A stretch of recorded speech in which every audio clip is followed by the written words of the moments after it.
On June 22, in the early hours, the German army launched a sudden attack on the Soviet Union along a vast 2,000-kilometer front, dividing its forces into 3 army groups.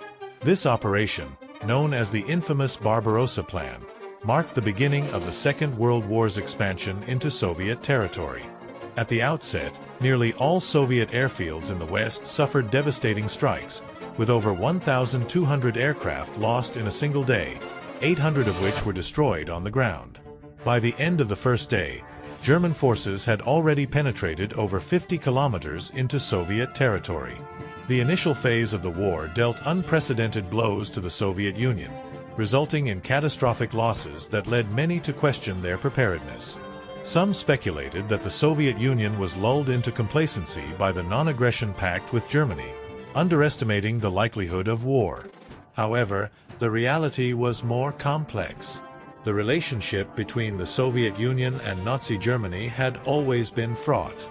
From the outset, the ideologies of communism and Nazism were fundamentally incompatible. Hitler's rise to power in Germany was built on crushing communists, as demonstrated in events like the Reichstag fire. Germany, under the Axis alliance with Italy and Japan, had long regarded Soviet resources, oil, minerals, and grain, as crucial to sustaining its military efforts against a potential entry of the United States into the war.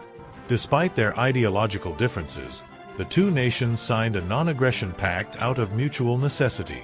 Germany needed time to consolidate its position, while the Soviet Union sought to delay confrontation to prepare for inevitable conflict.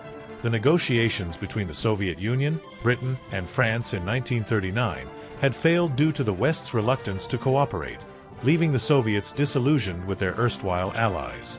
When talks broke down, Hitler seized the opportunity to secure a temporary alliance with the Soviet Union, enabling his invasion of Poland and the subsequent division